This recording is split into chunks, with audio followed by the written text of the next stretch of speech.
anyị ebido anyị na-eletekwara anyị niile ụmụaka anyị ọ bụrụ na ha jebe restroom biko ka o nwee okenye so ha n'azụ.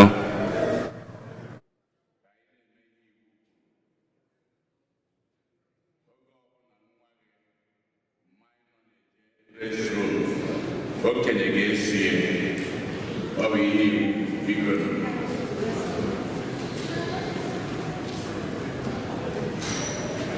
Oto dị n'i Jesu. Taa bụ ụka nke 27 n'oge na-adanyeghị n'emume afọ nke mbụ na-arụ ụka. Igbo Catholic Community ji obi aṅụrị ekene ezinụlọ anyị niile na ndị ọbịa niile nọ n'ime ụlọ ụka anụnwa tata na ndị niile nọ ebe dị iche iche n'akụkụ ụwa niile anyị na ha ga-achụ aja Maasị tata. Na aja nke Maasị tata, Francis na Ifeyinwa-Ejekam na-enye Chineke ekene maka nwa ọfụ nke Chineke nyere ha, wee na-ayọkwa ngọzi Chineke, nchekwabe ya n'odudu ya, nchekwabe ya n'odudu ya n'isi ezinụlọ ha. Ezinụlọ amụchie na yọka Chineke were aka o ji agwọ ya na-enete nwa ha Ezira Omole ka o si na-akwa ya were fụta, wee na-ayọkwa ngọzi Chineke na-ekene ya n'isi ezinụlọ ha. Patrick Nnamdi Ọnwụasọ Junior na Nicole Suset Staffek na-enyekwa Chineke ekene n'ụzọ pụrụ iche maka nwa ọfụ nke ha nwa nke a ga-ekubatakwa n'ụlọ ụka tata. Maureen Okereke na Chris Okereke na-enye Chineke ekene n'ụzọ pụrụ iche maka nwa ha nwoke Fidelis Okereke, onye nke na-eleta mgbe eji wee mụọ ya, wee na-ayọkwa ngọzi Chineke na nchekwabe ya n'isi ya. Elizabeth Ozoranụ na-enye Chineke ekene n'ụzọ pụrụ iche n'isi nwa ha, na-ayọ ka amara Chineke, ebere ya na ọgwụgwọ ya wee kwa amamihe na ịga n'iru wee na-agọzi ha. Ngọzi Okeke na-enyekwa Chineke ekene na-ayọ ngọzi Chineke amara ya na odudu ya n'isi nwanne ya nwanyị Chichi Ejike, onye nke na-elota mgbe eji were mụọ ya.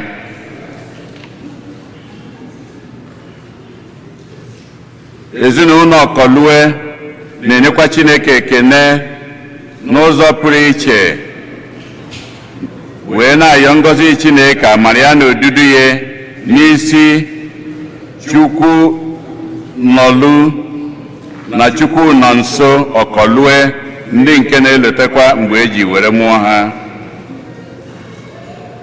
Nneka Ifediba na ụmụ ya na-enye Chineke ekene maka ebere ya, afọ ọma ya n'isi Paul Ifediba, onye nke na-elotekwa mgbe eji were mụọ ya, wee na-ayọkwa ka ihe nke Chineke na-achakwasị ya. Helen Egbuniwe na-enye Chineke ekene n'isi Ijeọma Nwosu, Somadị na Oje n'Ikebodo, na-ayọkwa ngọzi Chineke, odudu ya na nchekwebe ya n'isi ha abụọ, ka ha nwee ike na-enweta ihe ha bụ n'obi, Chineke gọzie ya. Oge ugbu a ha na-elote eji were mụọ ha.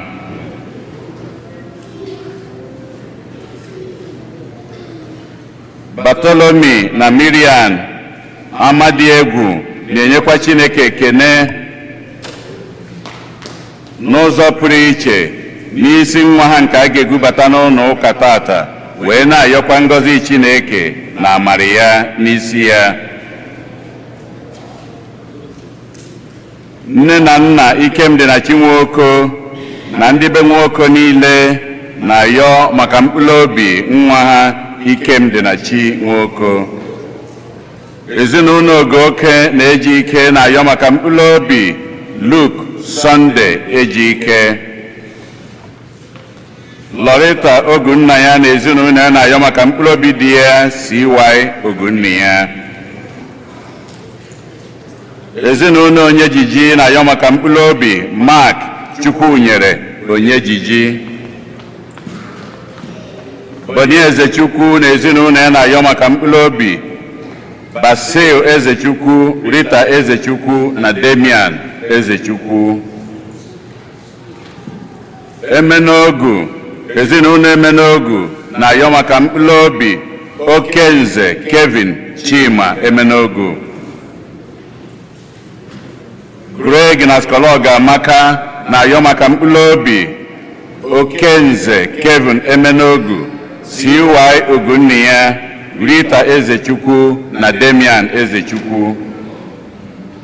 Ezinụlọ Amuchie na-ayọ maka mkpụrụ obi Prọfesọ Fidelis Amuchie. Philip na Chinyere Nwike na ezinụlọ ya na-ayọ maka mkpụrụ obi Josephine Ụkamaka Ugochukwu. Marcel na Ogechi Obi na ezinụlọ ya na-ayọ maka mkpụrụ obi Gertrude Ọnwụnezi. Patrick na Monica Utom na-ayọ maka mkpụrụ obi Irene Agboti, onye nke nwụrụ n'ọnwa nke Ọgọst anụnwa. Amaka na Veronica Okeke Nta na-ayọ maka mkpụrụ obi Rita Ezechukwu, Damian Ezechukwu, Monica Anaduaka na Florence Anaduaka. Ka mkpụrụ obi ndị a niile nwụrụ anwụ anyị kpọpụtalụ, ka mkpụrụ obi ndị niile kwenụ gara aga.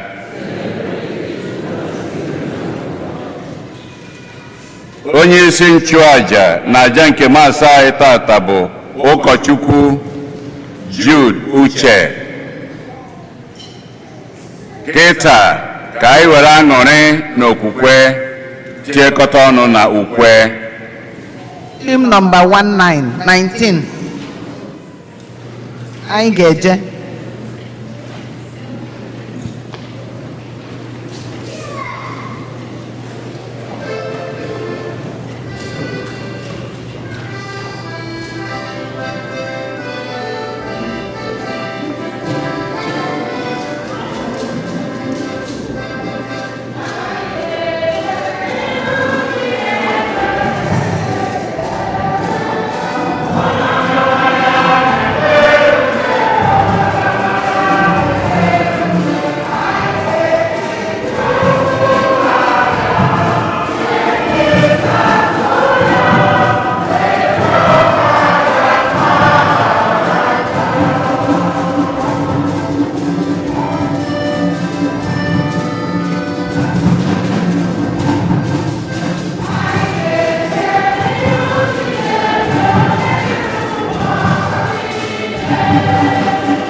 n'aha Nna na Nwa na Mmụọ Nsọ.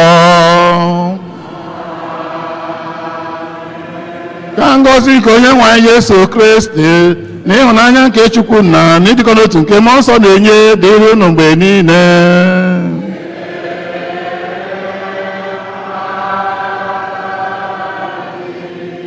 Ụmụnne m na Kristi n'Ọbọlachi. Good.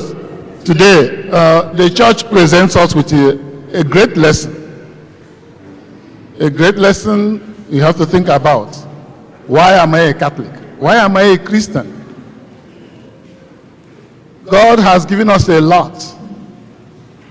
Am I blessing God? Am I bearing the fruit He's expecting from me? The psalmist, you hear the psalmist say, the house of God, Israel, is the vineyard of the Lord. You are a chosen instrument, a chosen sign to bear fruit, abundant fruit. So, ka anyị yọọ na masị n'ụwa maka grace iji wee hụ na anyị mịtara mkpụrụ atụrụ anya n'aka anyị. Ma ọ kacha mkpa icheta mgbe niile ị na-ajụ onwe m sị, abụdị m onye otu Kristi, elee ihe m ji wuru onye otu Kristi. Iji kwadozi onwe anyị nke ọma maka nnukwu eme nke Eucharistia n'ụwa ka anyị yọchaa na akọ na uche anyị yọọ Chineke mgbaghara njọ. Ekwupụta m gwa Chineke ji ike niile.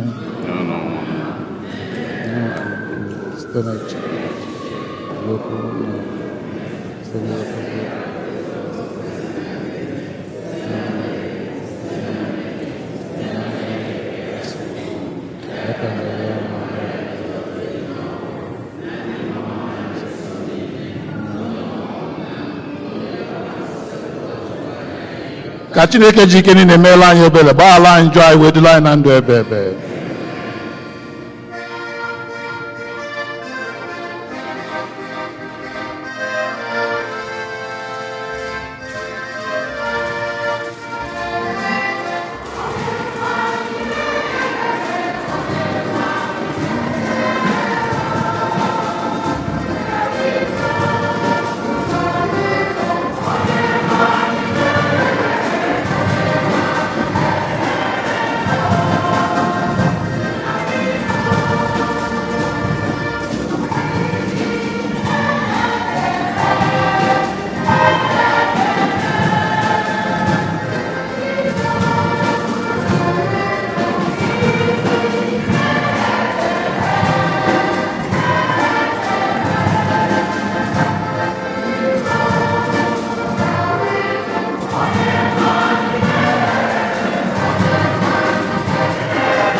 Ka anyị rịọ arịrịọ.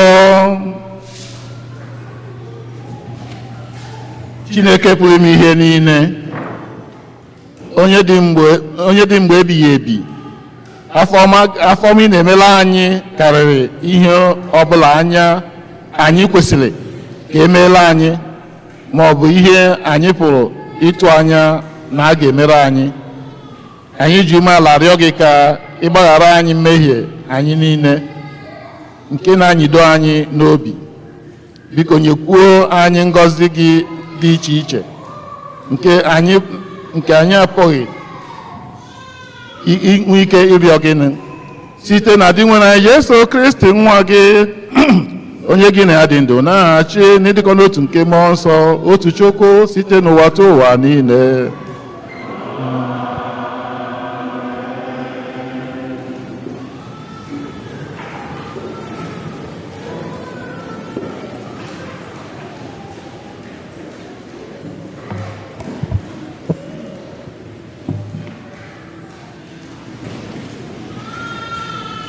Ihe ọgụgụ ewetara n'akwụkwọ onye amụma Aịzaya. Ugbu a ka m kwee ukwe maka enyi m. Ukwe m na-ekwere enyi m gbasara ubi vaịn ya. Enyi m kọrọ ubi vaịn n'ugwu nta bụ ala na-eme nri. O gwuzere ala nke ọma, bịakwa wepụsịa nkume niile dị na ya. Ọ kụrụ ọkacha mma dị na mkpụrụ vaịn n'ime ya. O wuru ụlọ elu maka iche nche n'ime ubi vaịn ahụ, bịakwa wapụta ebe a na-amịpụta mmanya. Mgbe ahụ ka ọ bịara tụba anya inweta ọkacha mma. Kama ọkacha mma, ihe ọ mịrịrị ya bụ vaịn ọhịa. Ugbu a ndị bi na Jerusalem na ndị Juda niile, kperenụ m ikpe dị n'agbata m n'ubi vaịn m. Kedu ihe ọzọ m kwesịrị imere ubi vaịn m nke m emebeghị? Mgbe m tụrụ anya inweta ọkacha mma dị na vaịn, gịnị kpatara o jiri mịara m vaịn ọhịa? Ugbu a aga m agwụ na ebumnobi m maka ubi vaịn m. Aga m ewepụsị ogige agbara ya ka ọ ghọọ ebe ụmụ anụmanụ na-akpa nri. Aga m akwada mgbidi ewuru ya ka zọtọọ ya n'ụkwụ.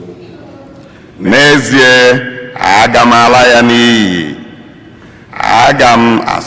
Agaghị m asụchakwa ya ọzọ ma ọ bụ kọsa ya ọgụ. Aga m ahapụ ya ka ogwu na uke too n'ime ya. Aga m enye igwe ojii iwu ka ọ ghara izosa mmiri n'ubi ahụ. Ubi vaịn Onyenwe anyị nke igwe ndị agha bụ ụlọ Izrel. Mkpụrụ akụkụ ahụ dị ya n'obi bụ ndị Juda. Ebe ọ chọrọ ikpe ziri ezi ka ọ hụrụ ịkwafu ọbara. O lere anya ezi omume wee hụ iti mkpu. Okwu nke ose bụrụ ụwa.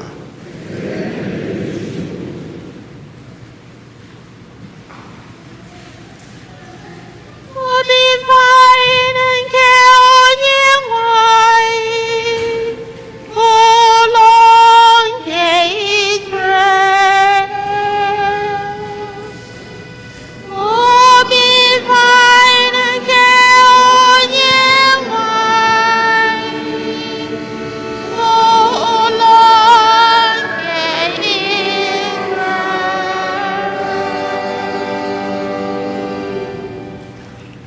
nwa osisi vine isiri na Ijipt foro wee chụsa mba dị iche iche iji kwụnye ya. Ngalaba ya gbasara wee ruo n'oke osimiri. Ome ya garuru n'osimiri.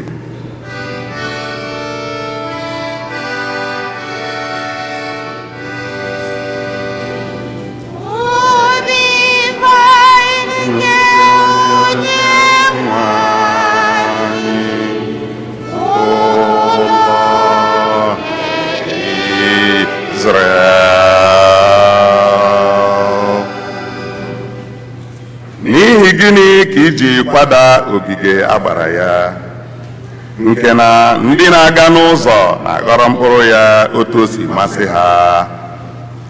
Ezi ọhịa na-atakwụsị ya, ụmụ anụ ọhịa jiri ya mere nri.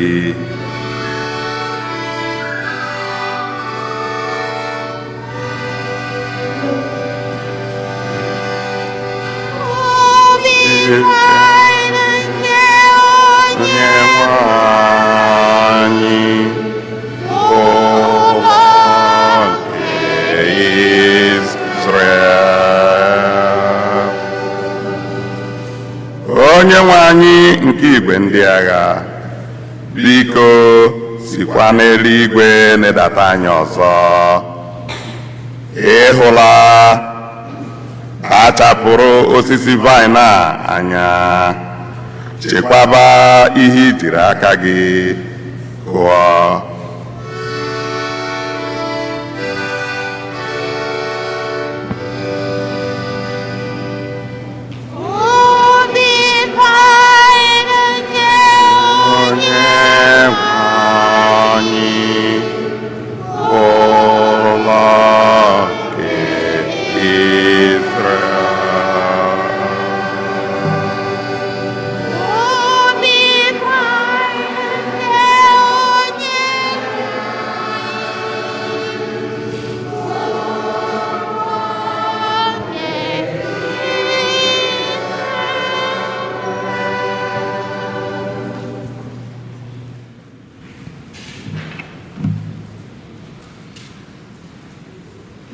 Ihe ọgụ ewetara n'akwụkwọ ozi Pọl dị asọ degara ndị Filipaị.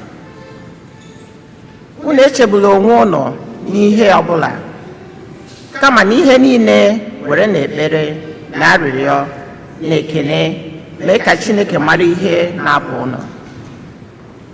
Udo nke Chineke nke karịrị nghọta nke mmadụ ga-echedo obi unu na echiche unu n'ime Kristi Yesu.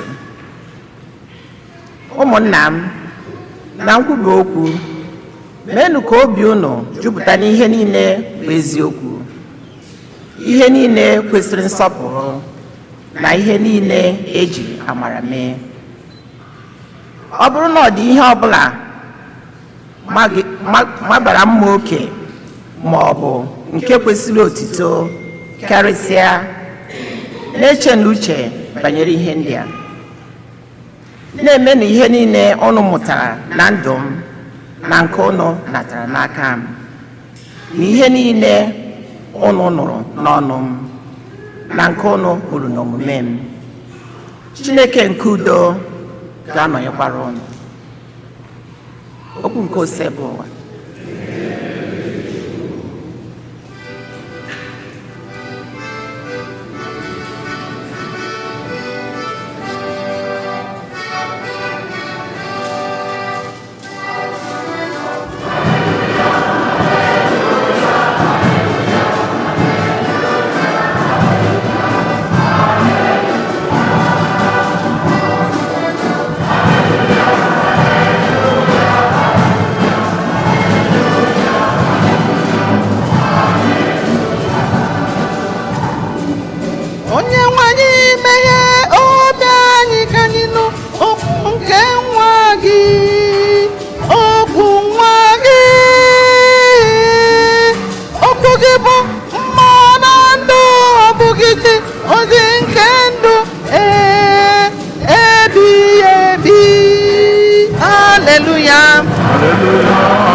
anyị nọnyere unu.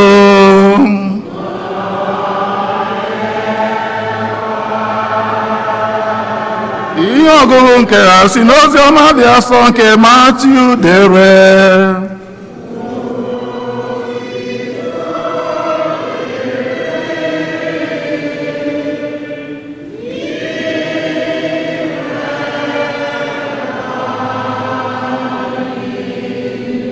Jesu gwara ndị nchụaja na ndị okenye sị, nụrụ ilu ọzọ.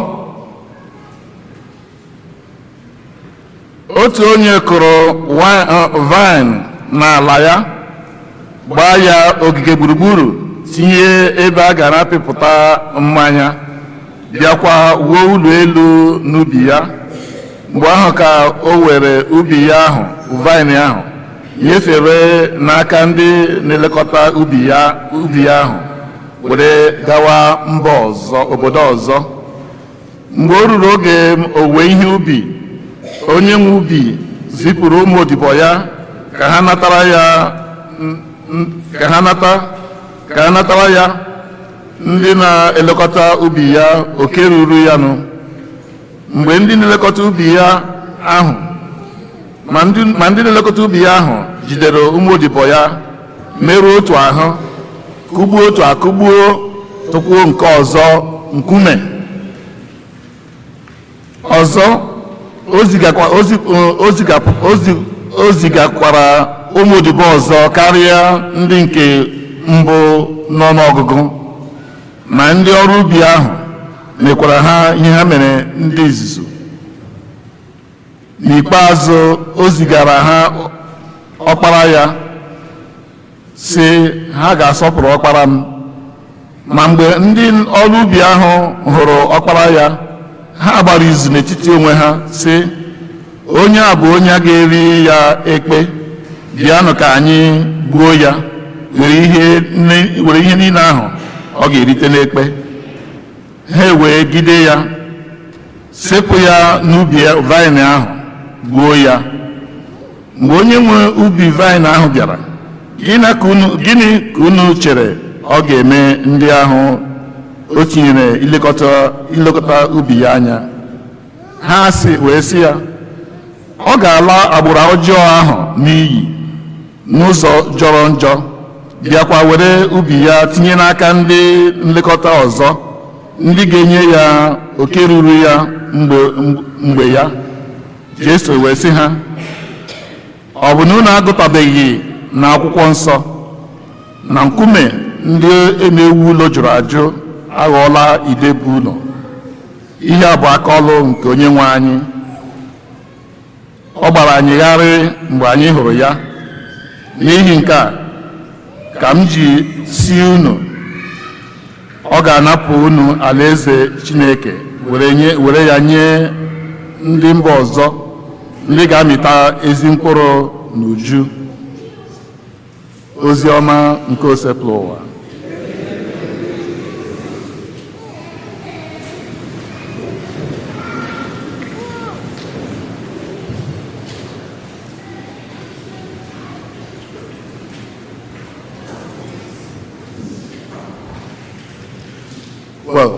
Mgbe m gụchara ihe ọgụ ndị a, particularly nke today wụ asụmọ ndị Igbo, nke ahụ ndị Igbo, Chineke wụ onye Igbo, ọkụ na-aghọta? Chineke wụ gịnị? Ọ wụ ihe anyị na-eme ka ọ na-agwa ya wasị. I'm not going to repeat the whole story already, the parables, because I think it's very clear to us. From beginning to the end, ma ọ wụ Isaiah, ọ gụrụ awụrụ na ndị be anyị ga-asụ ọ gụrụ ihe Igbo wu before, mgbe Igbo wu Igbo, ọkwa ihe na-ekwu. Ọ gụrụ ihe mgbe vine wu mgbe Igbo wu Igbo, mgbe ihe dị mma na be anyị, mgbe ihe letara dị. Pọl na-echetakwara ndị Filipi si ha letakwa ihe ha mụtara n'aka ya. Ọ na-emekwa ha expect ka ha nwee ike mịta mkpụrụ bara uru. Ha were obiọma, ha were aṅụrị, ha were ekene wee na-eso ihe niile. A na-agwa ya mgbe niile, wee na nwayọ were obiọma na-eso ihe ụwa. Anyị ọ na-anụ ya mba ya na-anụ nke a. O wee kọrọ anyị kụwazie mba aha taa na ozi ọma.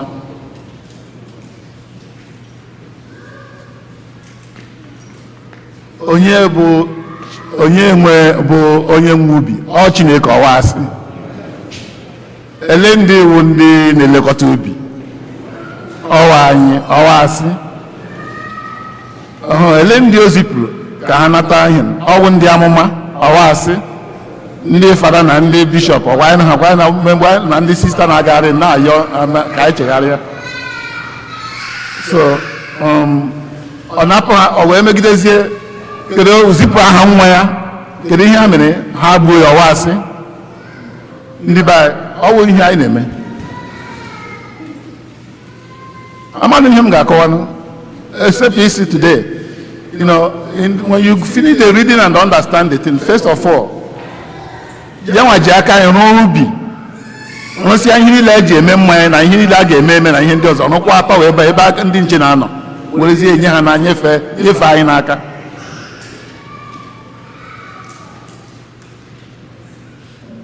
ele ihe anyị mere afọ eju ala ọwụ ha anyị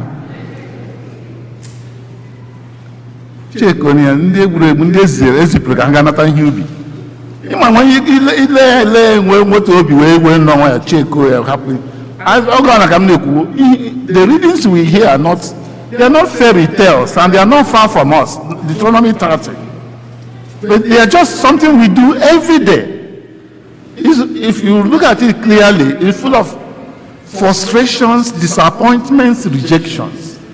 In actual fact, that's the way God feels.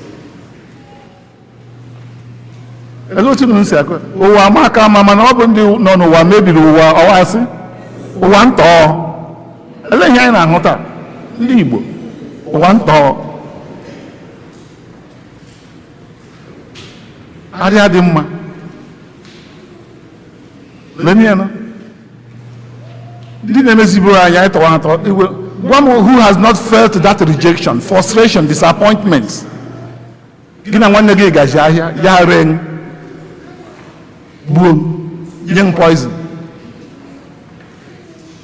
ọ bịa n'ogbu a na-ekwu ọzọ ọfụzie na oyi karịa na ya nye poison akpọkọghị nkọnkọ were ihe ọjọọ were ihe nsị tinye n'isi erie nwụọ yipụkọ ihe aghọzie na-aga asụsọ nna gị ọ ya naghị eme ndị Igbo na anaghị eme ọwa na-ekwu ndị egwuregwu na mmadụ ole ka egbugoro just think about it. Appointment, disappointment, frustrations. People anyị na ha bido business nne ụmụaka turn against their mother, ndị na turn against their parents. Enyi gị awụzi onye na wuru onye iro gị onye kwụsịrị aka ndị be anyị na-atụrụ isi ọkụkọ anaghị echezo onye furu ọdụ n'udu mmiri anyị na-echezo fọrọ n'udu mmiri onye kpọpụtara anyị kpọpụtara chezozie ya onye ndị kpọpụtara obodo ụfọdụ ka ndị ọzọ kpọpụtara obodo oyibo mgbe ndị kpọpụtara obodo oyibo ahụ mmadụ ole ka anyị na-aga ugbu a sị ha biko daalụ maka ihe i mere m mmadụ ole ka think about it mmadụ ole ndị anyị na ha bidoro anyị mere nke na anyị chọọ ọgwụ ngwa ọdị ọda deceive ha kwapụ ha n'ụzọ ọ bụ sọ na nke anyị na-aga n'ihu mgbe m bụchara sị amaghị ihe m na-ekwu amaghị ihe m na-ekwu because ndị Igbo this is who we are. If you look at the psalmist ihe ọ na-eti iwu ele mgbe ugbo ga-awụkwa Igbo ọwụgwụ before lee ihe na-eme anyị ọgụnilu a na-alụ a na-azụ Nnamdi Kanu na onye nke a ga-eme ndị Igbo onye ihe ji asị ha nye ha ego ha ri ha n'ego ha were nwanne ha ree ọwa ya anaghị ere ya. Disappointment, frustrations. Onye nyego na ọ ga-abịa onye taafụ niile itere na ọ ga-enyeghachi ya tọnụzie dịma onye ọjọọ onye enyi gị abụrụzi onye iro gị na-ehihie. Ihe Chineke gwa Chineke mesiere na ihe niile. Think about it. Kamgbe 3 Sundays ka ọ na-agara anyị ụdị ihe dị otu a. Lee anya ndị nchụaja na ndị isi ele ndị ha bụ ọ bụ ha niile ma ndị nne ma ndị nna. Tell me what we have not been thinking. The same problem. Think about it. I'm because unu can mara. To be honest with you, unu can mara. Onye na-edu idu aga n'ụzọ pụtazie sonye ọkụ onye n'ime olulu gara mkpa ya. Onye mere ka ọ dịrị mma gasị ọ dịziere mma ya chezo ọmazi onye ewu ya wezie ihe nakọzie n'ala gị nakọ ihe nakọ n'azụ kwapụ ngwa ihe. Nwata ịtara afụ ka ọ wụrụ mmadụ ya wochi ka ọ wụzi mmadụ ka m ọ ga-asị nne m na nna m thank you for all that ya tọnụzie ọ bụzie onye iro oji anya ahụ nwanne m nwoke buru ego niile gbaa mbọ bunye gị bi n'ahịa ka o wee dị mma gị pụọ rikọ ha ncha gara mkpa ọ dịghị ewute. There are so many things. This reading is a very important reading for us. Gwa m ihe Chineke ị nwere mana awụ na-esi n'aka Chineke bịa na mana ahụ we do it ourselves. You boast ihe m ga-eme m n'onwe m. You know, last week ọ gwara a gwara onye nke izizi ka o jee ọnụ ubi ya sị enweghị m ohere nna m ukwu aga m agali mechazie chegharịa sị onye ga-anụkwana ya ma ọ nọ na-anụ ya ya agaghachi ọrụ ha ya bụ onye nke ọzọ ya sị nwa nke ọzọ ya sị aga m eme ma o mezighị. We are agents. We have free will. We have free will. Chineke anaghị micromanage anyị otu anyị na-esi chọọ onye ha free will sị anyị ga na-agwa gị otu aka ị ga-esi eme otu aka onye gwa anyị free will ka anyị wee mee ihe a chọrọ ime.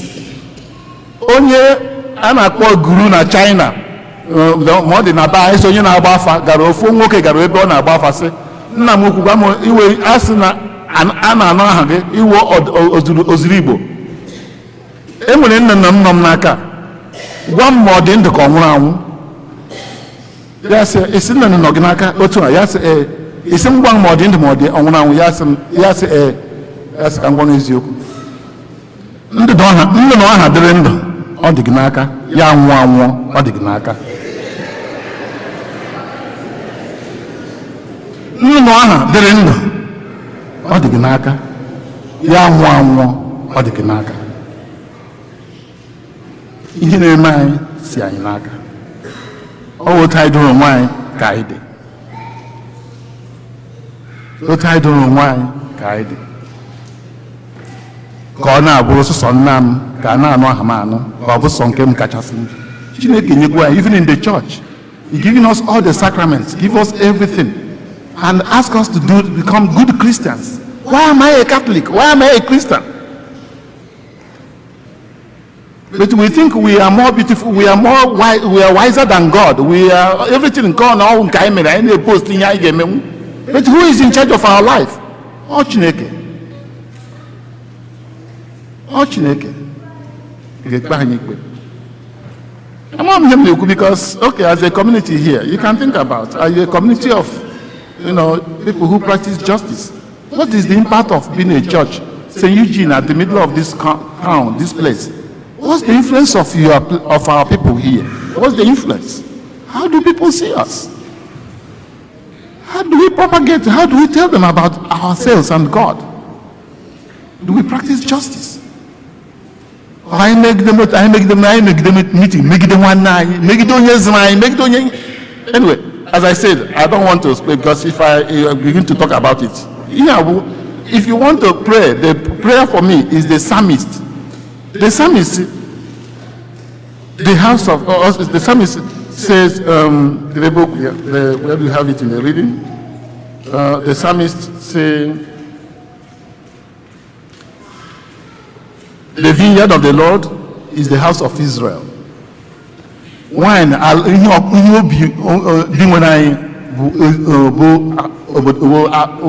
Israel. The psalmist were not say, all the time. We be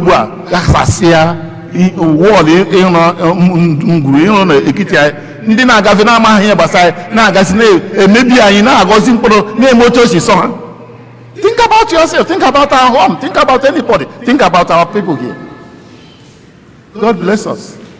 As I said, you know better than me, but I think it is time to understand.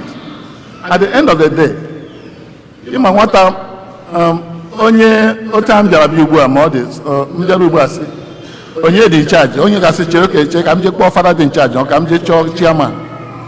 Nwata one of them bili nwata ugbu a bili sị onye dị in charge asị ya maka ihe ọ na-ekwu ọ bụ iwe parishioner ịmaghị onye dị in charge ma ọ na-afada bata ugbu a sị maka ihe onye a na-eme ọ gbata ha ma ọ na-afada ugbu a bịa sị ọwụ m dị in charge. The pastor sị ọwụ m dị in charge. I am in charge, or who is asking us who is in charge? Or what did you call Najwa? Mba, I'm not Najwa. I am the one responsible. I have the right, the authority to do what for the benefits of everybody, and that means I have to do what is right for the benefit of everybody. I am in charge. God is in charge. This is our world. Yes, this is all we have. But all the three things. We feel disappointed. Disappointment in our life. We feel frustrations. We feel rejections.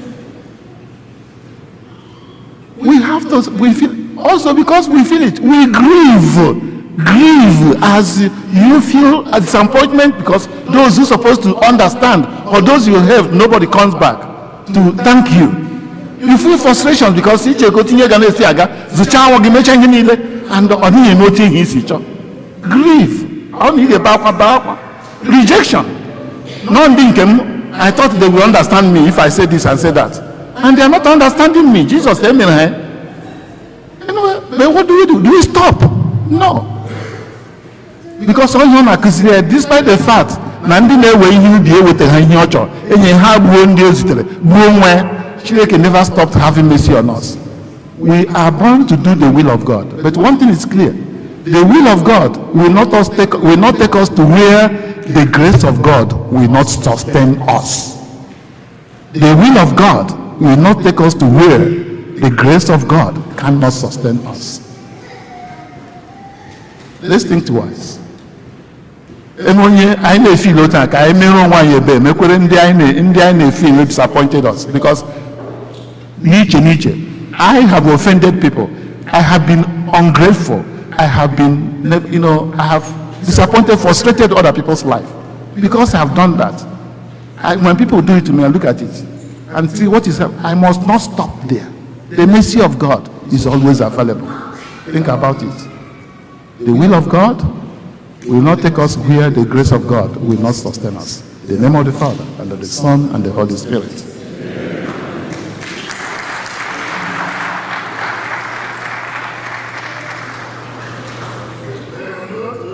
Okay.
mfụnanya tata Chineke na-akọrọ anyị na-agwakwana anyị akụziri anyị na onye gwa anyị ihe niile anyị ji ọ chọrọ ka anyị wee fee ya mụọ ka anyị nwee ike werezie ya mịta mkpụrụ bara uru ka anyị were ihe na-enye anyị nsogbu niile ka anyị yọọ ya maka gracia na ihe anyị ga-eji wee mịa mkpụrụ ahụ ọfụma maka mkpa anyị na mkpa ndị dị anyị n'obi na nke ụwa niile.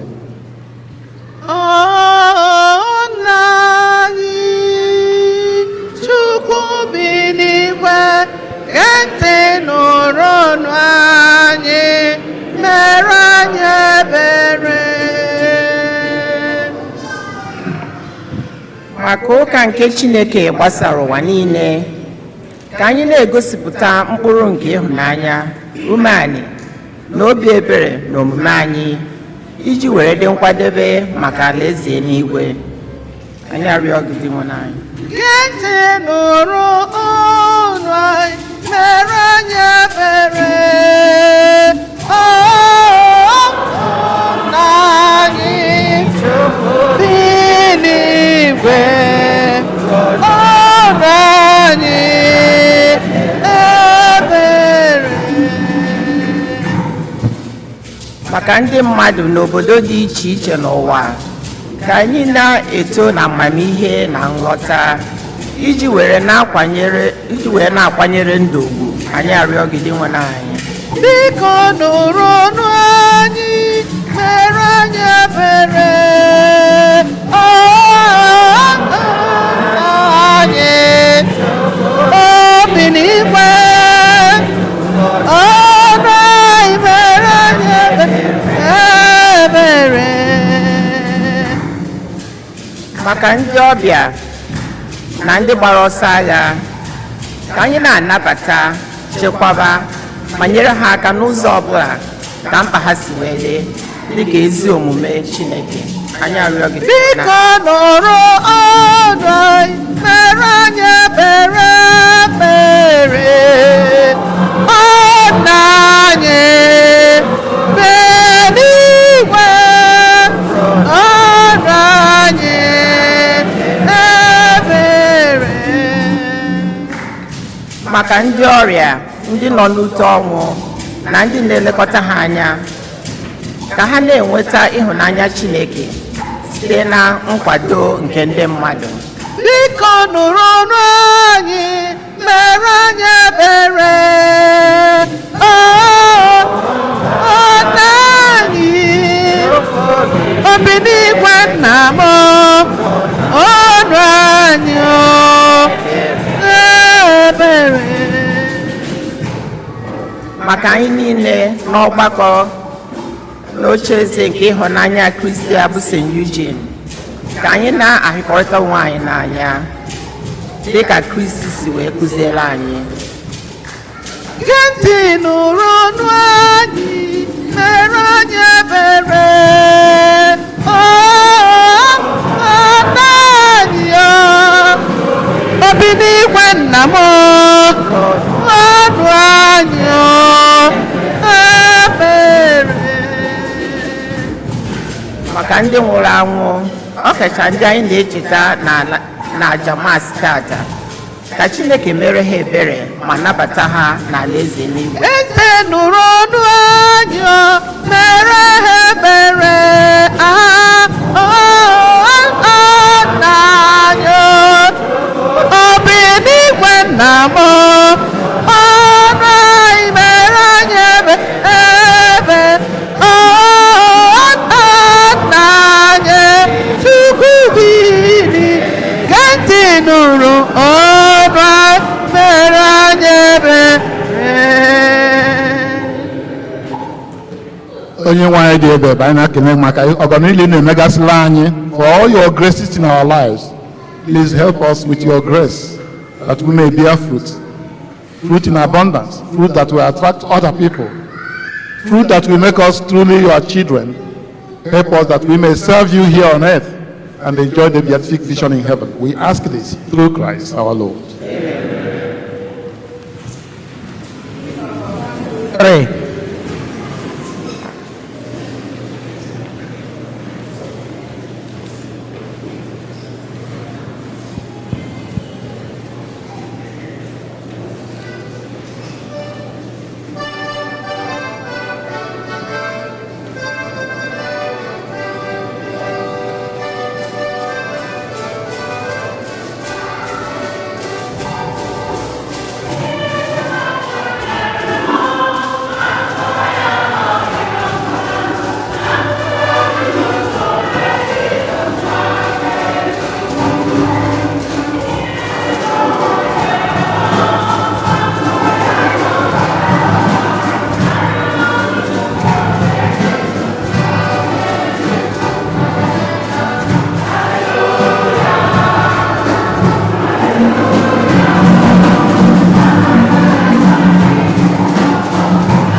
ekele ya ikwu n'ibe ekele olu ya ihe ebube anyị tobe ya ekele ya ekele ya ihe ebube ihe ebube emelawo kele ya o ihe ebube emelawo ihe ebube emela enwela ihe ebube omela onye nwanyị ndụ na na ihe ebube emela ihe ebube emela mela mela mela ihe ebube emela ya ebube emela ya ebube emela ebube emela anyị kele ya ebube emela ya ebube emela ya ebube ọzọpụta gị kele ya ebube emela ebube emela anyị kele ya ebube emela anyị kele ya omela ekele irima onye kere ụwa onye ọma onye ọma onye ikele Chineke ja ya mma ekele irima onye kere ụwa onye ọma onye ọma kele Chineke bulie ya ekele irima onye kere ụwa onye ọma onye ọma onye ọma onye kere ụwa ibu onye ọma ibu onye ọma olisa obiri igwe onye ọma onye ọma ibu onye ọma onye na-enye nwa ibu onye ọma onye ọma anyị kele Chineke bulie ya ekele irima onye kere ụwa onye ọma ibu onye ọma ibu onye ọma onye kere ụwa ibu onye ọma ibu onye ọma ibu ime onye na-enye nwa bụ onye ọma mmadụ dị gị Chineke ekele dịrị gị onye ọma mmadụ dịrị gị Chineke ịma mmadụ dịrị gị onye ọma ekele dịrị gị onye na-enye nwa mma mmadụ dịrị gị onye ọma mma dịrị gị Chineke ma ịma mma dịrị gị onye ọma ekele dịrị gị onye na-enye nwa tito dịrị gị onye ọma mma dịrị gị Chineke ma ịma mma dịrị gị onye ọma ọ gọziwo m Chineke si na ọ gọziwo m ebi ebi ọ gọziela m ọ gọziwo m onye nwe m ndụ Chineke si na ọ gọziwo m ebi ebi ọ gọziela m Chineke si na ọ gọziela m ebi ezi chi m lee ezi chi m ọma onye na-enye nwa onye na-enye udo ezi chi m lee ezi chi m lee ezi chi m ọma ezi chi m ezi ọgọzi ezi chi m lee ezi chi m ezi chi m ezi chi m ị ga-asị m efela ya ọ bụ gị ga-emere m ihe ọ na-emere m ị ga-asị m efe onye na-enye nwa enyewe ụkwa m nwa nna ya ga-asị m efela ya ọ bụ ị ga-emere m ihe ọ na-emere m ị ga-asị m efela ya onye na-enye nwa enyewe ụkwa m nwa ndị njọrọ ya ga-asị m efela ya ọ ị ga-emere m ihe ọ na-emere m ị ga-asị m efela ya onye na-enye nwa enyewe ọmụmụ nwa ma n'udo ga-asị m efela ya ọ ị ga-emere m ihe ọ na-emere m ị ga-asị m efela ya ayọrọ m ya nwa nyekwasị m nyekwakwa m ọja ga-asị m efela ya ga-emere m ihe ọ na-emere m onye na-eme mmemme wara m ị ga-asị m efela ya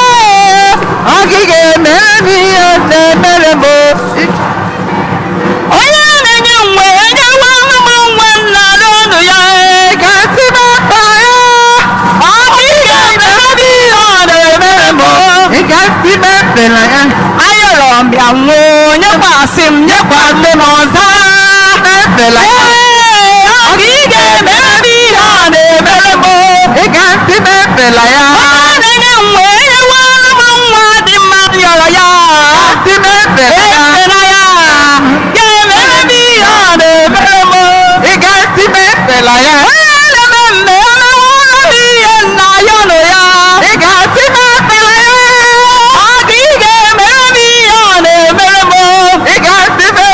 ya onye na-eme mmemme nwere m ihe m nara ọnụ ya ị ga-asị m efela ya ọ ga-emere m ihe ọ na-emere m ị ga-asị m efela ya ị ga-asị m efela ya ọ gị ga-ebuli m na ọ na-ebuli m ị ga-asị m efela ya ọ gị ga-emere m mere m ị ga-asị m efela ya mere m ihe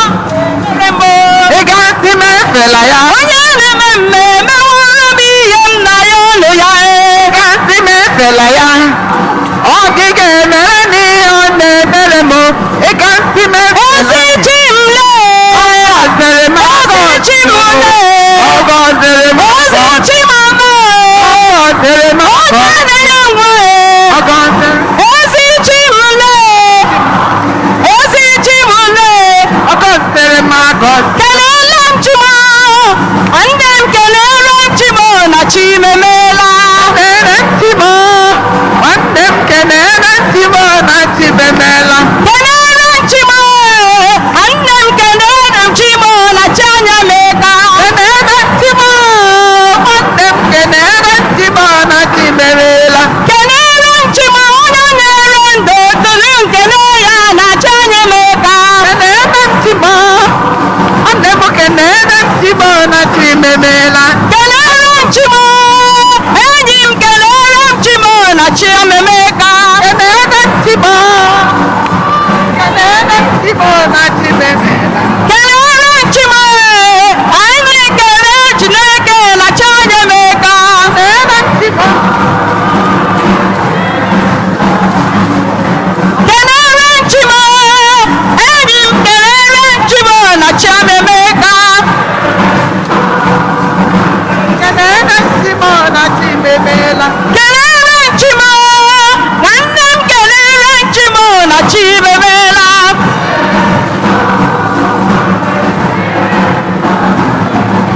glory be to the Lord in the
Yoruba no ụmụnna m kacha m na-achọbụ onye ga-asọ Chukwu nna ji ike niile na-alụ nụ.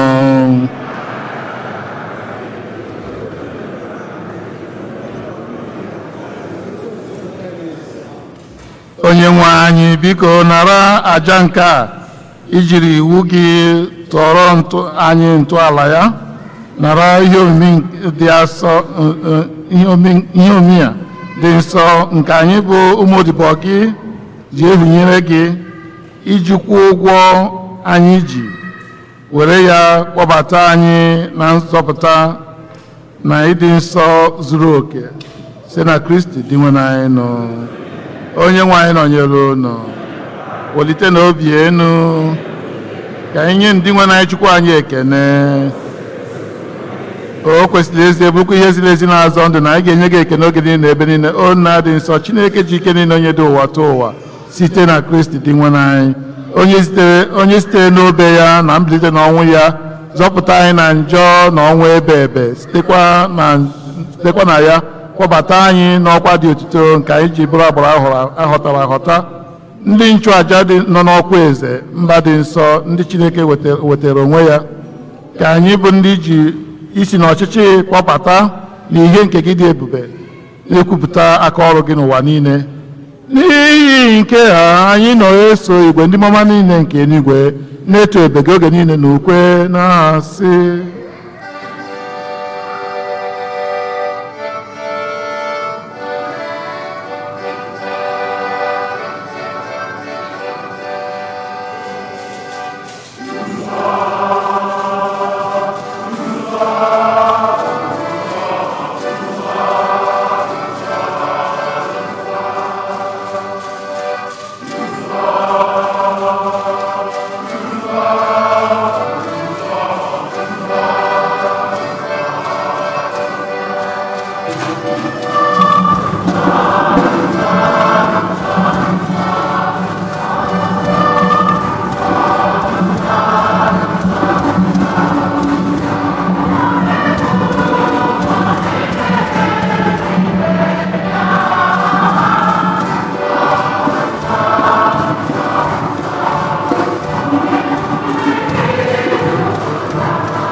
nna anyị dị nsọ ezi eso gị na-edu ihe dum nsọ, anyị na-arịọ ka ido onye ndị a nsọ site n'ikwasa ha mmụọ gị ka ha wee ghọọrọ anyị ahụ na ọbara nke onye nwe anyị Jesu Kristi, onye bịa tupu edinye n'ọnwụ nke o ji aka wee na-alụ were acha nye gị ekene na oto nyawa ya nye ụmụazị ya sị, naranụ m nke a rie n'ihe unu niile, nke a bụ ahụ m ka a ga-eduru nye maka unu.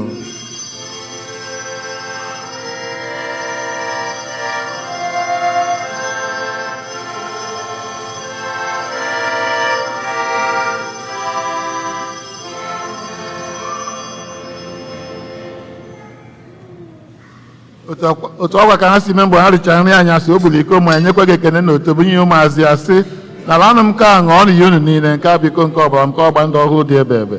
A ga-agba ya n'ihi unu na n'ihi mmadụ niile ka e were ụgbọala njọ na-emenụ nke a na ncheta nke m.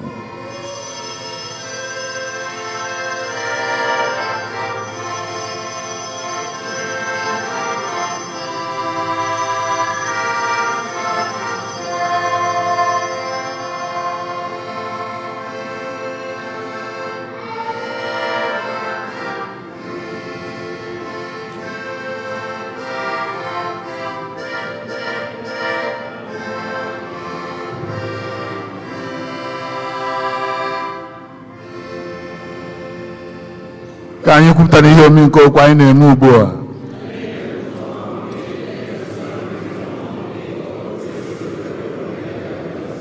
Nna, na ncheta nke ọnwụ na mbilite n'ọnwụ nke nwa gị, anyị ebunye gị acha nke adị ndụ n'iko nke nzọpụta. Anyị na-ekele gị n'ihi na ị kwere ka anyị dị mma ịkwụ n'ihu gị na-efe gị.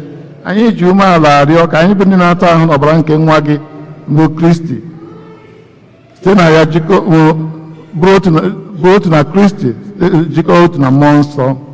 Nna, chetakwa nzukọ gị gazuru ụwa niile, mee ka ịhụnanya gị jupụtara ya. Gọzie Pope anyị bụ Francis na Bishọp anyị Jose na ndị ofe ọta gị niile. Chetakwa ụmụnne anyị ndị ji okwe wee gaa n'ezumike nke ọnwụ, kpọbata ha na ndị ọzọ niile nwụrụ anwụ n'ihe nke ebube gị. Biko meela anyị niile ebere, ka anyị soro Virgin Maria dị ngọzi nne nke Chukwu na ndị apọstụl na ndị nsọ gị niile na ndị na-emere uche gị n'ụwa wee keta ndụ ebe ebe. Ka anyị sorokwa ha na-eto gị na-edo gị ebube site na Kristi nwa gị. Ihe niile ekere eke na-eso ya bụ Kristi, na-esikwa n'ime ya na n'aka ya, na ịdịkọ n'otu nke mmụọ nsọ, na-enye gị bụ Chukwu nna ji ike niile, nsọpụrụ na otito niile, site n'ụwa tụ ụwa niile. Haleluya. Haleluya. Haleluya.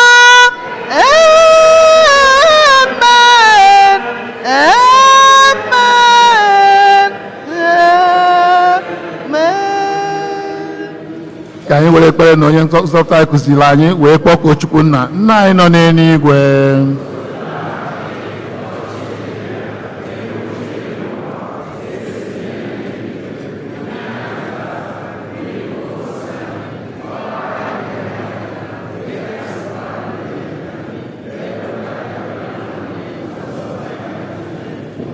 Zọpụta anyị, anyị na-arịọ gị osepụla na-ajụ ihe niile, were ebe enye udo n'oge nke anyị site n'inye aka ebere gị, ga-azọpụta anyị na njọ oge niile. Anyị wee gbara ha nsogbu niile, wee nchekwube ndị nsọ, na-atụ anyị maka mbịaghachi nke onye nzọpụta anyị Jesu Kristi.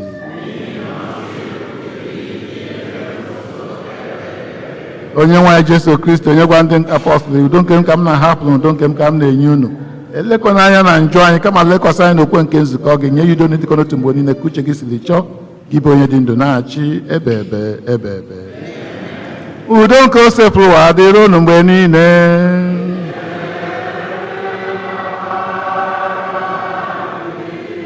Ka anyị rịta n'onwe anyị ekele nke udo.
Obuya bụ nwa atụrụ Chukwu.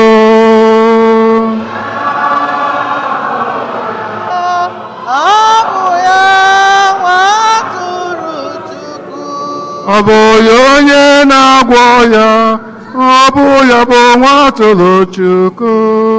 Ọ bụ ya, sọsọ ya, nwa atụrụ Chukwu. Na-enu nwa atụrụ nke Chukwu na onye na-ekpochapụ njọ nke ụwa, ha nwere isi ọma bụ ndị akpọ n'olu nke nwa atụrụ Chineke.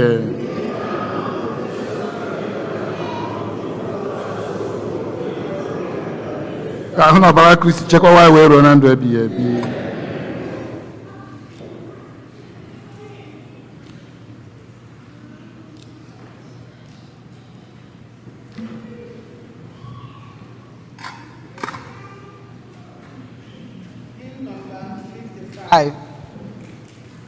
Biko Chukwu, eji m obi m niile.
Three, 283.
241.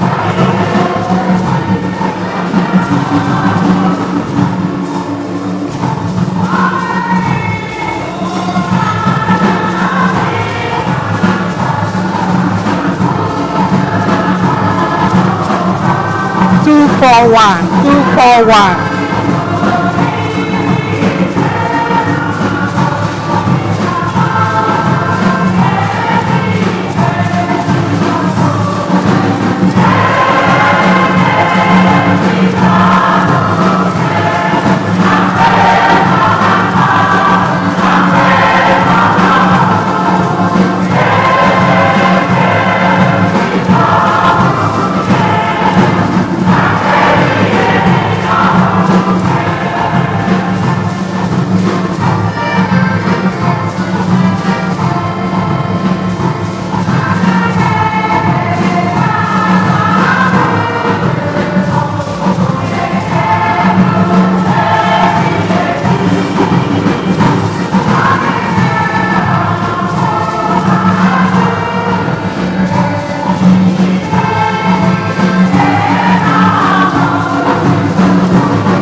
anyị rịọ arịrịọ.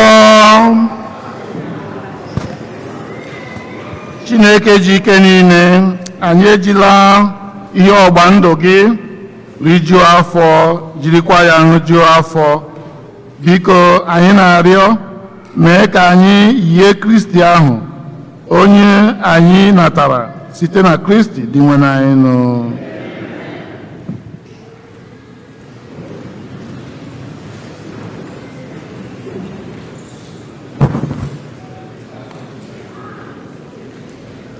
Anyị nwere obere ọkụ onemone anyị na-elotekwa n'izuụka anụnwa nke gara aga. Enwere ọtụtụ ndị na-akpọ maka the pilgrimage. Onwe ndị chọrọ fọm, ndị chọrọ information, hapụ ma agbasa. Ndị ka na-akpọ sị na kedu ihe a na-eme, kedu etu esi eme. Ndị dị etu anụnwa eji fọm information mee ka mmalụ ọ na-akpọ ụkọchukwu anyị. Youth choir agbasa unu nwe practice ma agbasasịa agbasa ụka. The youth choir, the young adult, your choir practice is after this mass. The national ID card will be here next Saturday. We have the information on the board out there. So please do not remove the paper from the board. Use your phone and take a picture and do what you are supposed to do on the website. So also the BVN Friday, ijekwa ebe ahụ information ya dị na bọọdụ. Annual Rosary Rally nke a na-eme ọ bụ October 14 na Saturday nke anụwa ka anyị lute n'iru n'ụka ebe a. Anyị niile ka a na-ayọ ka anyị niile nọrọ ebe ahụ. Ndị Los Angeles Department of Public Health ha ga-abịa ebe a kwa ka ha si abịa kwa arọ. Ha ga-abịa November 12 from 2 to 4 p.m. Ndị na-afụ ihe gbasara maka ya ịfụ na ha bịara bụ ndị Udoka Women. Onye na-coordinate kwa ya bụ Helen Obi.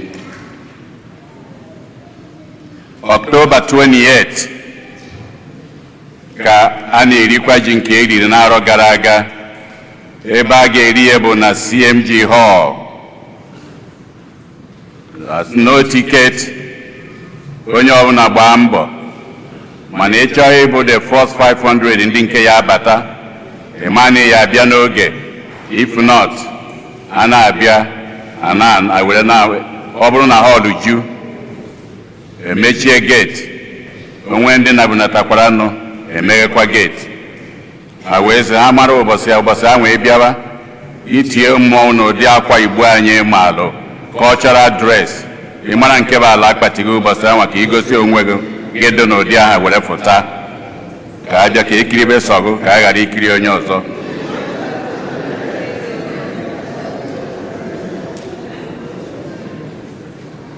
Charismatic group na-ayọkwa anyị niile this Wednesday ka ha si eme every month 6 to 8 p.m. ka ha nwekwara their fellowship. So ka ndị niile ọ bụrụ ọsọ ha nwa anyị niile ka a na-ayọ ka anyị nwee ike bịa soro ha. Ebube mmụọ nsọ nke anyị na-ama ọkwa ya eri oge ga-abịakwọ ọkwa ya na-ama. Ọ ga-abụ October 23 to October 29.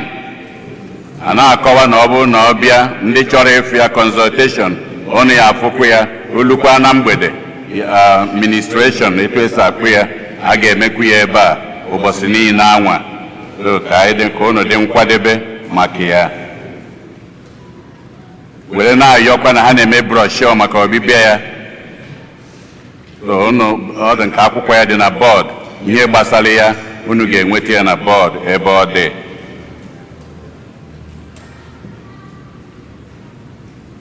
Ezinụlọ ọnwa asọ so ọ bụrụ na agbasa ha nwere ihe ụmụaka ya eji metụ n'ọnụ. Ndị okenye unu nọ n'akụkụ unu na-ekiri ha. Ọ bụrụ na enyesi ụmụaka onwezie nke fọrọnụ emetụtara unu onwekwanaghị ụmụaka unu rie unu erigo. Ọkwa eziokwu ma ọ na-agụkwa.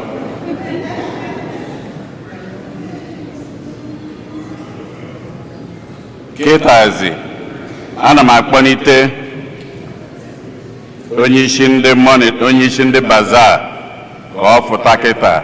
Tata ka anyị kwuru a ga-akpọ result.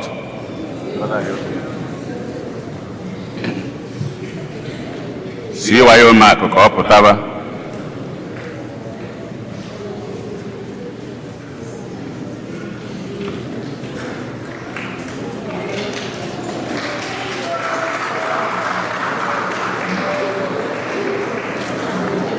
God is good.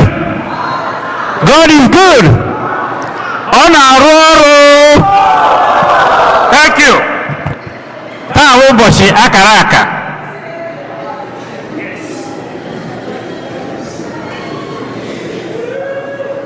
Anyị ga-ebu ụzọ kpọọ result ndị gbara first na ndị gbara last. And anyị kwuchaa ya the second phase mkpọpụta ndị otu mmiri ha na-arụ ọrụ ndị ga-ahụ na enyere ndị win award ha. So having said that, I will start.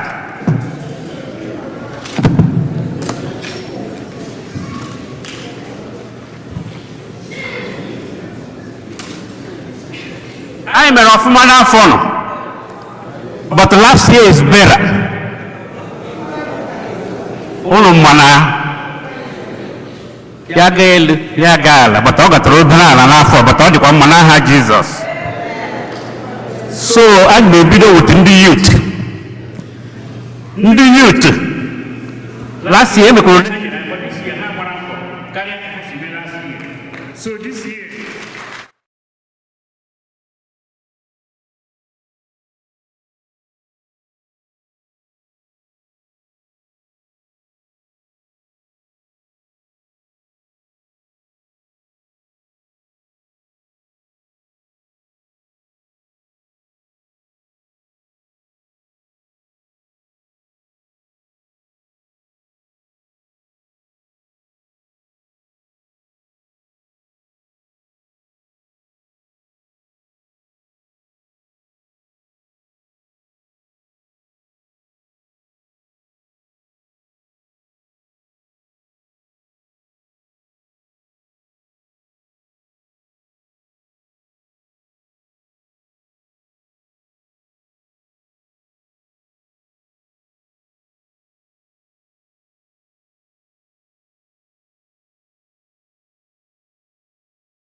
ka John anya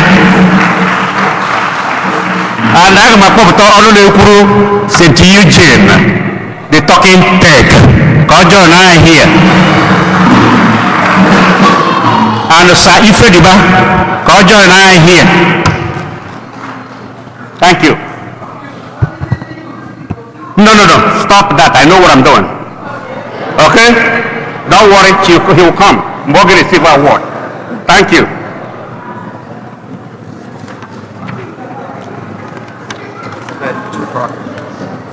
Okay, this is the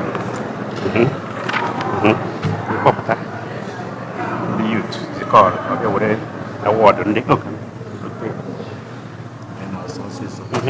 The property is the card. Okay, what is the youth?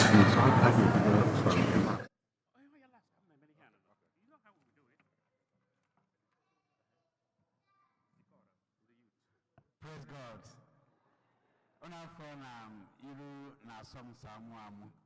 87,000 something already collected. Because deposited already. I call on Chinekanyaka Makara. $87,067 already on my account, and you only come there. Kaichipi also, so come up with recipients. The youths, the young adults, come up with us the call, Kobia receive on their behalf. Ndị grandma na-akwado ụlọ ncha ga-apụta. Ndị grandma ngwa nọ ụlọ oduka ga-enye nwa ụmụ ha ọnụ ka ndị grandma pụta. Mrs. Jenny Adaka ka ọ bịa welu nke ndị grandma ya gbagotebe. Na-abịa n'efe adịrọkwa.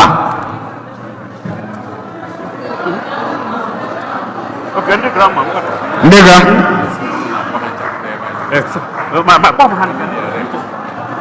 Oh, he had that. I got you. So, Kevin did. Third. Okay. Second. Tansi Zulu was third. Shanahan second. The Hiri first. Okay. Okay, so Hannah, what do you get? Biko ka ndị grandma na join na ewelo nke ha biko ka mkpọpụta ndị gbalụ third position. Ndị gba third bụ Tansi Zone. Ka mkpọpụta Joe Ilesiaba ka ọ bịa natara ha Tansi Zone gba third.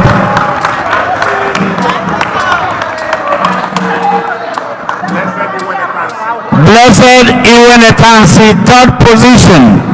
Monetized Bazaar, St. Eugene Church, 2023. The grandmother, I don't know. Yeah, Joe Ilesiaba. Alo chukwu dele mụ na gị alo nyewa gị dele mụ na gị alo dele mụ na gị alo mama alo janja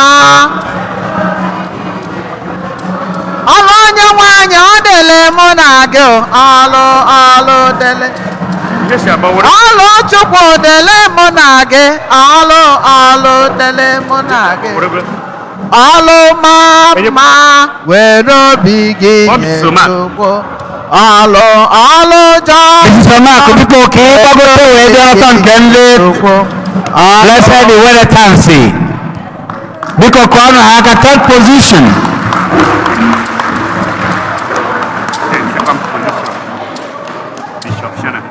The second position now got to Bishop Shanahan Zone, Franca.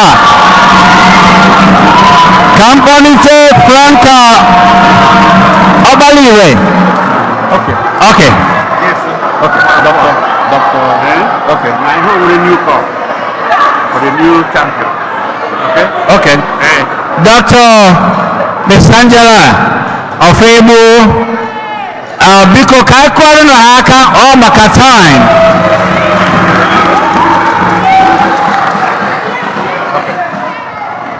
Ozi ndị Hiri, Ngozi and Ogoke. Ngozi Ogoke and Nikki. And yeah. Okay. This year, ndị gba first ga-enweta new cup. Anyị nwere new cup. Now, I have the privilege to announce the first position went to Bishop Harrison.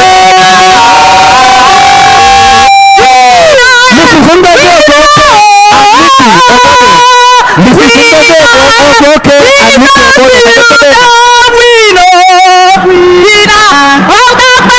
you go win forever.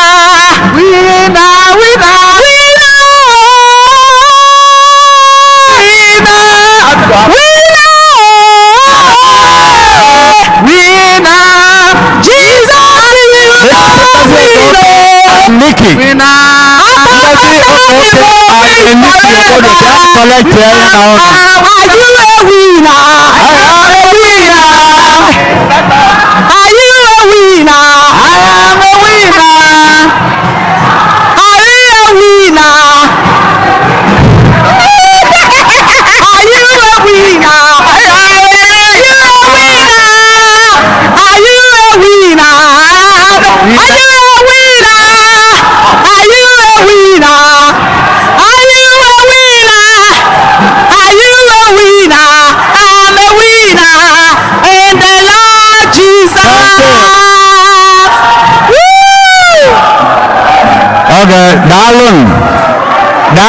Daluno. Nikki, obodo no baba. Okay. Biko daluno. Who wins to win? Yes. Okay, all the questions I'm going to make the last announcement before I hand over.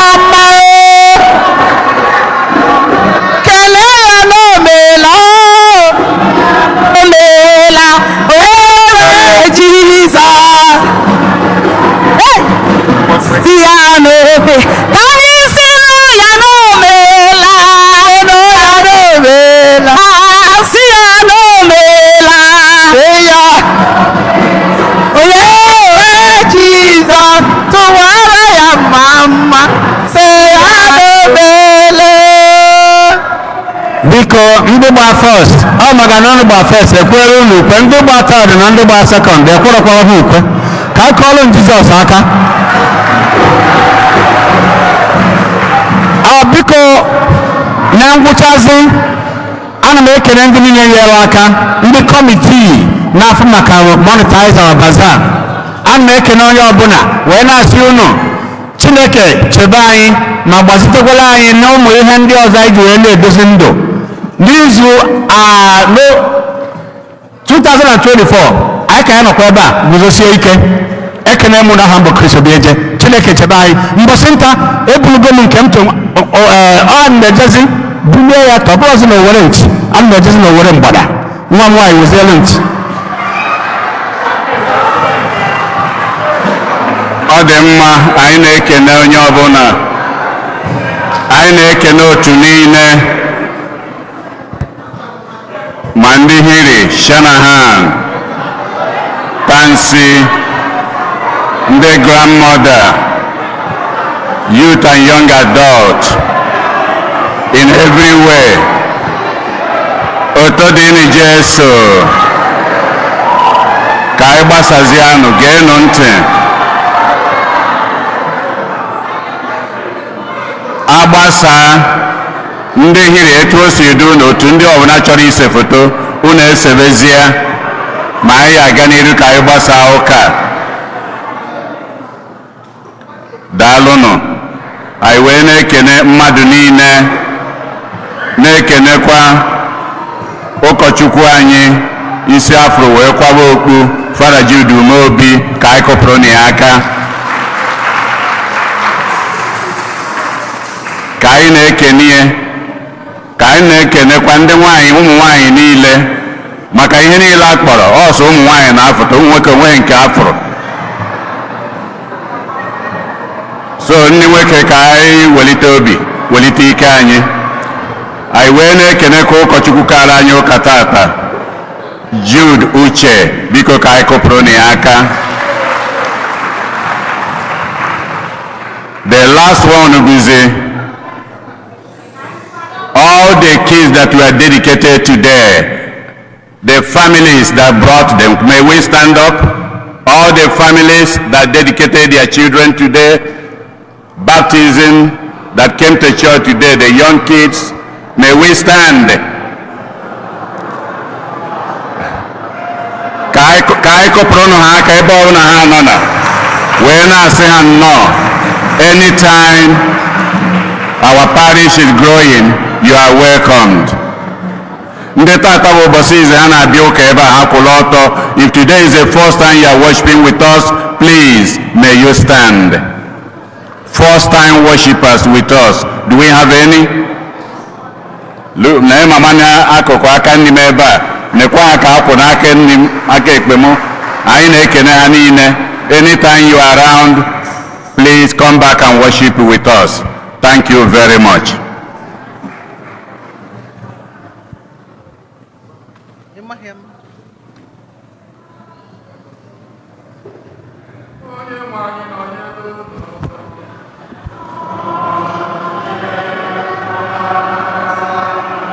Chukwu ji keri na-egozi unu Nna na Nwa na Mmụọ Nsọ.